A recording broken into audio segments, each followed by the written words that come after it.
Xin chào các bạn. Hôm nay tôi chia sẻ cách nhân giống hoa lan từ cành hoa.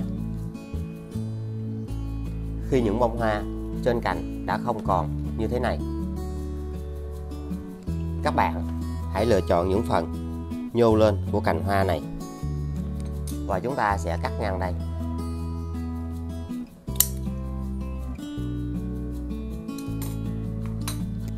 Sau đó các bạn sử dụng một tép tỏi. Tỏi có tính kháng khuẩn và khử trùng và luôn có chứa rất nhiều dưỡng chất, rất tốt để giúp cho hoa lan phát triển được rất nhanh. Sau đó các bạn cắt ra.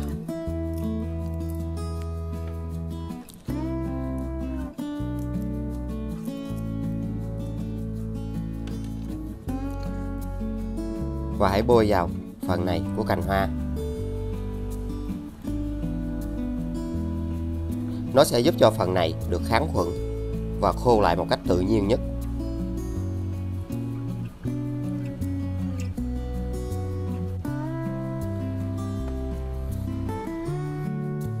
Và cành hoa này, các bạn giữ lại phần nhô lên và phần này chúng ta nên cắt bỏ.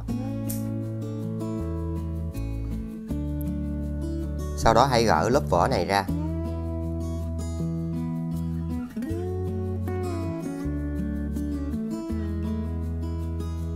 Cây hoa lan sẽ được phát triển ngay tại vị trí này của cành hoa.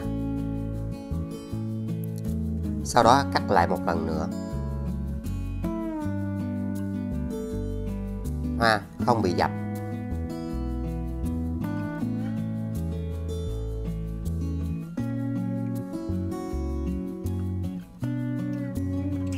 Và cắt một vết xéo ở đây, giúp cho việc hút nước được dễ hơn.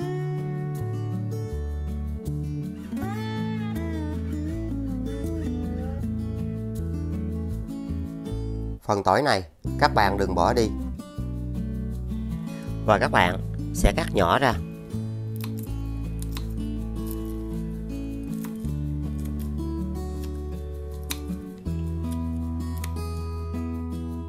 Tỏi luôn giúp ích cho những cây hoa lan của chúng ta được phát triển rất nhanh. Và hãy cho tất cả tỏi này vào lọ.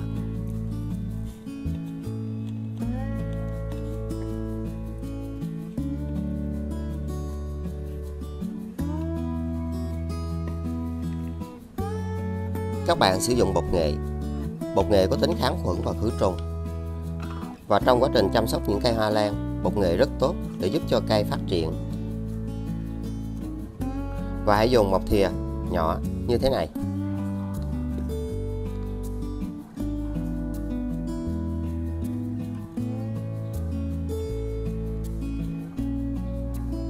Cho vào 500 ml nước.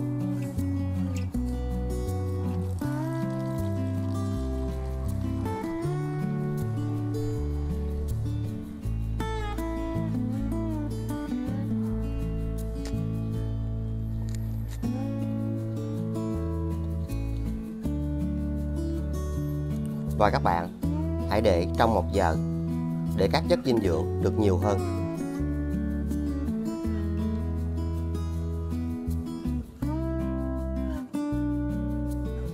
Và sau 1 giờ,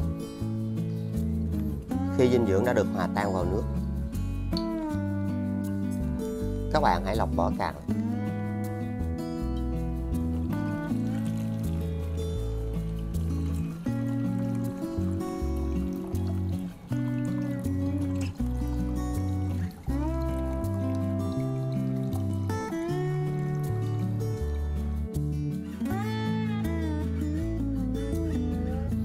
Sau đó các bạn sẽ đặt cành hoa lan vào đây và hãy cho nước này vào.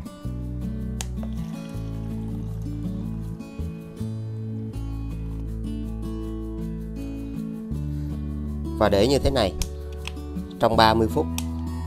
Nó sẽ giúp cho cây hoa lan nhỏ được hồi sinh rất nhanh.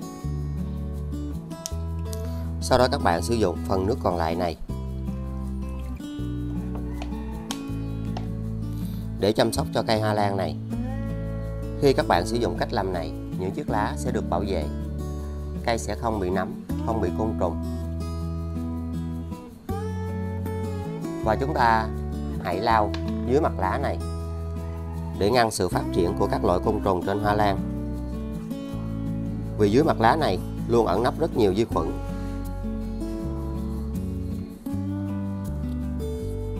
Và là một trong những cách rất đơn giản để các bạn làm sạch những chiếc lá hoa lan, giúp cho cây trao đổi chất và phát triển được rất nhanh. Và nên làm điều này 14 ngày một lần. Những cây hoa lan có lá bị vàng hoặc nó bị như thế này thì cây sẽ được phục hồi và dần được trở nên xanh tốt, phát triển được khỏe mạnh hơn.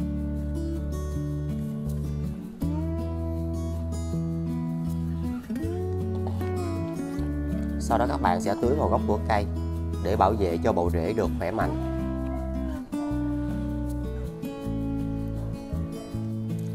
Nó sẽ luôn giúp cho những cây hoa lan của các bạn phát triển rễ và được hồi sinh được nhanh hơn. Cây sẽ được khỏe mạnh, luôn được xanh tốt và bền vững theo thời gian.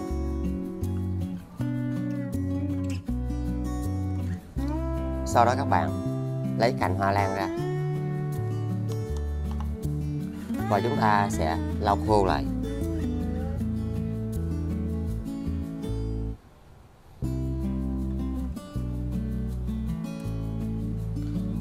Sử dụng một cây nến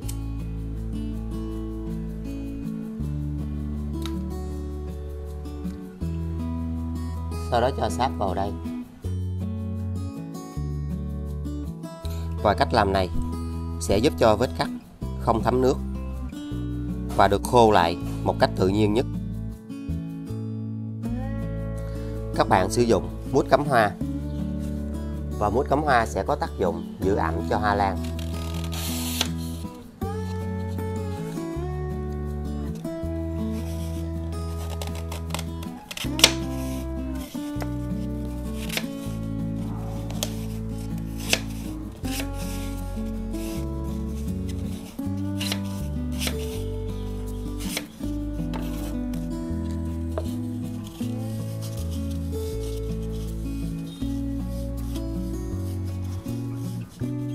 Và đây là cách làm rất đơn giản.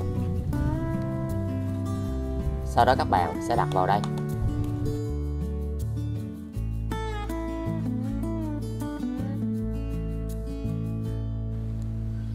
Và chúng ta sẽ ghim cành hoa lan vào như thế này.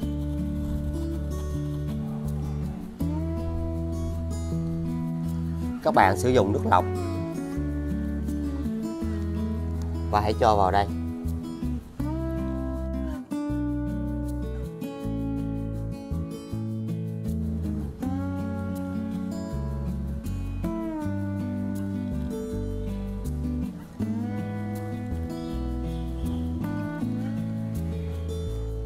Và cách làm này, nước sẽ được hút lên để giữ ẩm cho cành hoa, giúp cho cành hoa luôn ẩm nhưng không ướt. Các bạn chỉ kiểm tra để thêm nước, và nếu nước bị bẩn thì hãy thay. Đặt cây hoa lan ở nơi khô ráo, thoáng mát và có ánh sáng. Ở những nơi có nhiệt độ ấm áp, nó sẽ giúp cho cây hoa lan được hồi sinh rất nhanh. Và dùng những nắp nhựa kính như thế này đậy lại.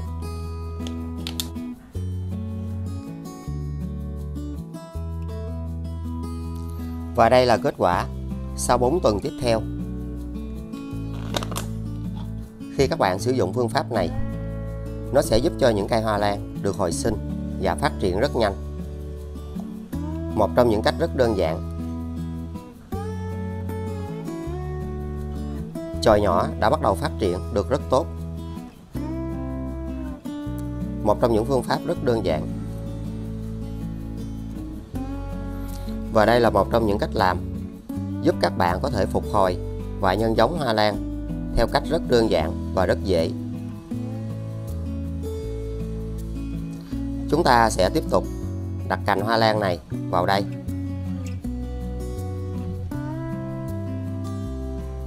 Và các bạn sẽ đậy lại để vào vị trí cũ.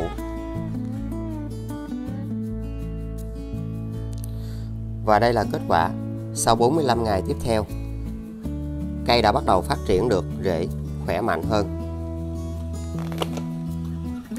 Với những phương pháp này, khi các bạn sử dụng, nó sẽ giúp cho những cây hoa lan của chúng ta luôn hồi sinh và phát triển rất tốt.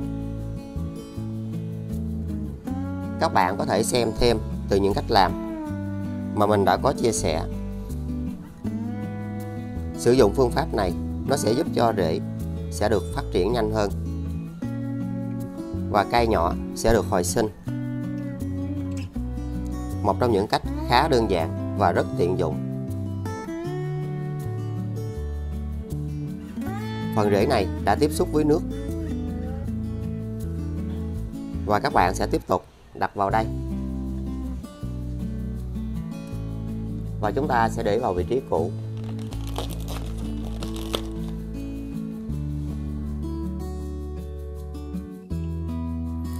Và đây là kết quả sau 3 tháng tiếp theo. Cây hoa lan đã được phát triển rất tốt và rất khỏe mạnh. Một trong những phương pháp để giúp cho các bạn có thể hồi sinh và giúp cho những cây hoa lan của chúng ta được phát triển nhanh và dễ hơn. Cây đã phát triển rất xanh tốt và đã có được những chiếc rễ rất khỏe mạnh. Các bạn có thể xem thêm từ những cách làm mà mình đã có chia sẻ trên kênh. Và trên kênh mình cũng đã có thêm nhiều phụ đề để các bạn dễ dàng lựa chọn. Khi cây đã được phát triển tốt như thế này, sẽ rất yên tâm để trồng lại, giúp hoa lan được phát triển nhanh khi ở môi trường bên ngoài. Với những phương pháp này, các bạn cần phải có sự kiên nhẫn, vì sự sinh trưởng của mỗi cành hoa lan đều không giống nhau. Giờ mình sẽ trồng lại cây hoa lan này.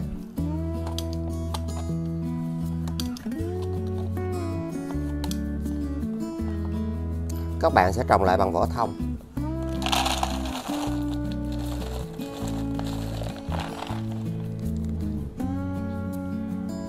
Khi chăm sóc và phát triển những cây hoa lan như thế này, các bạn cần phải có sự kiên nhẫn thì cây sẽ được phát triển nhanh và dễ.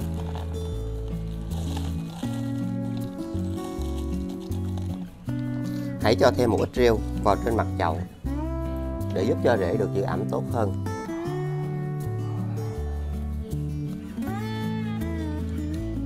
Đừng quên like, chia sẻ, đăng ký kênh và nhấn chuông để tiện theo dõi. Xin chào và hẹn gặp lại. Chúc các bạn luôn thành công.